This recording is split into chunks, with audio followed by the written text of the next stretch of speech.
Grand Rising, happy Friday. My name is Beam, and today I wanted to talk about water fasting. So, water fasting is where you don't have anything in your system for a period of time except for water. Seems self explanatory, but why? So, when we give our bodies a break from eating constantly, we give them time to catch up on digesting, especially if you don't necessarily always eat an organic, whole food diet. Because our processed foods and our refined sugars and our factory made meats and all these things are very hard on the body. And what can happen is your intestines are like this tightly knit mesh bag with tennis balls in it.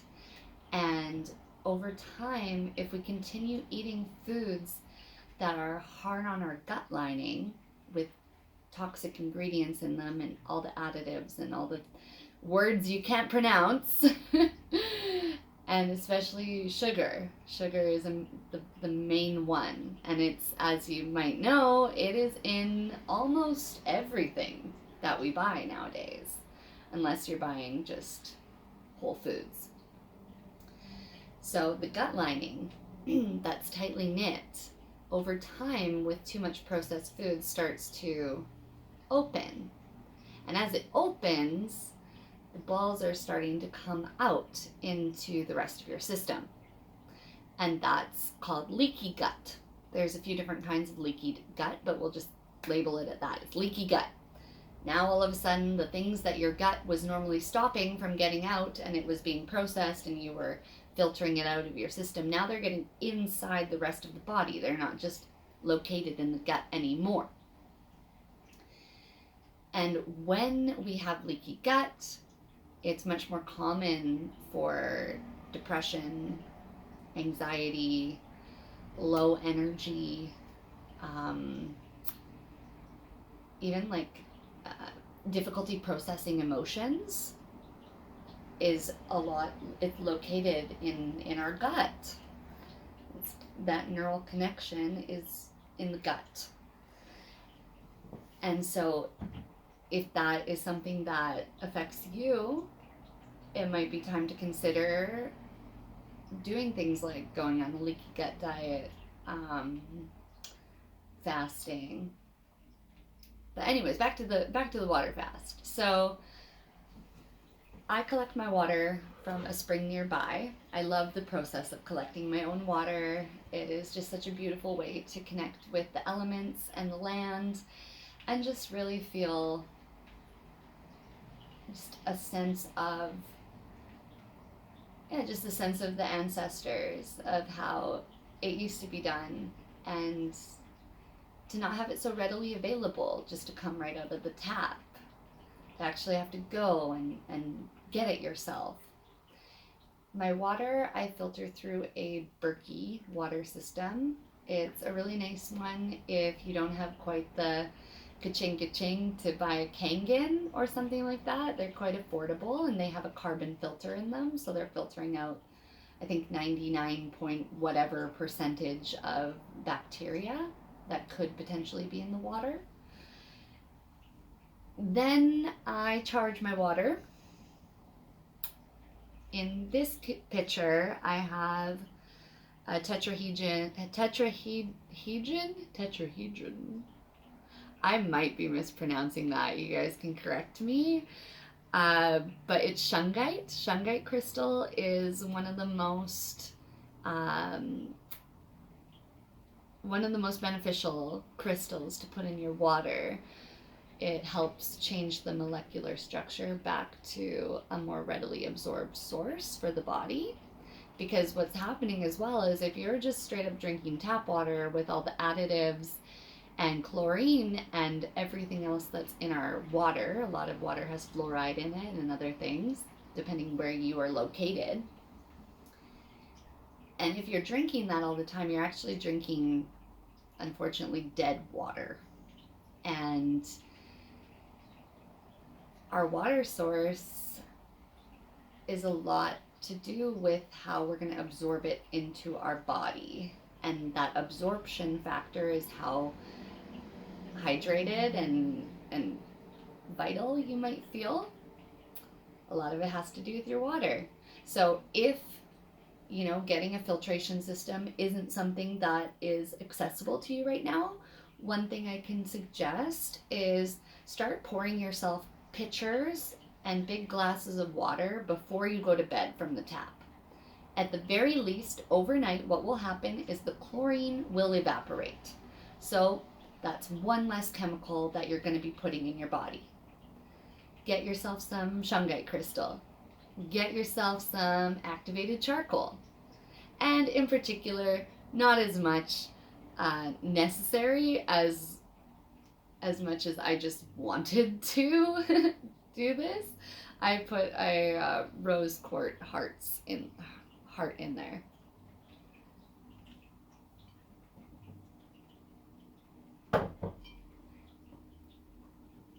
And now get yourself a glass of water.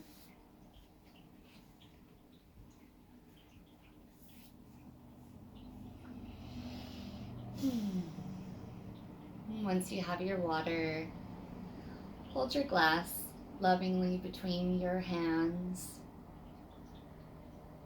Take a moment to look at it visually, see how it moves, see how it forms to the glass. It's the object in which it resides in, which it was poured into.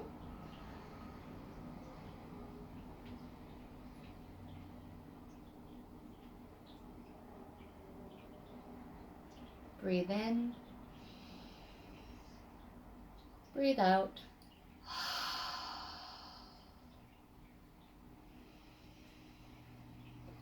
May this water enter every cell of my being. May it be readily absorbed and lubricate all the joints and support the bones and the muscles and the tendons and the ligaments.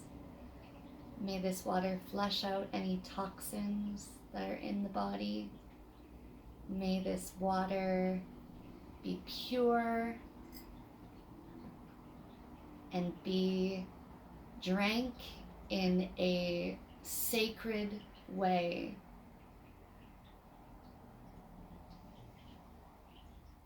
There's only so much water resource on our earth.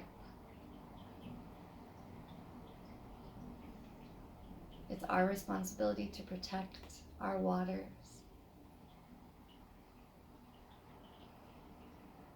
I'd love to sing a little water prayer song that I learned up at Fairy Creek. Feel free to sing with me. Wichita do-ya, do-ya, do-ya, Wichita do-ya, do-ya, hey. Watatanea, hey, ya, hey, ya. Watatanea, hey, ya, hey. Wichita do-ya, do-ya, do-ya, Wichita do-ya, do-ya, hey. Watatanea, hey, ya, hey, ya. Watatanea, hey, ya, hey. You can lift your glass up. Thank you, Great Spirit Creator, for the offerings of sacred water to cleanse and heal us and keep us vital and rejuvenated. You can bring your water to your lips and take slow sips.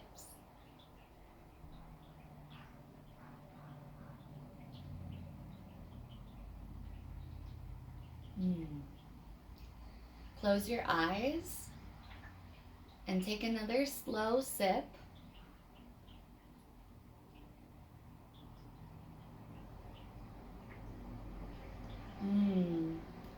And just notice if with this presence with your water this morning, if when you take that sip and you swallow that beautiful life nectar. Can you feel it integrating into your body, into your cells? And what that's like to be present with something as life-giving as water. I love you. I wish you the most fantastical, magical day. Beautiful unicorn, fairy, elven creatures, whatever you are. You can be whatever you are. You are unique and beautiful and perfect. And may this day bless you. Aho.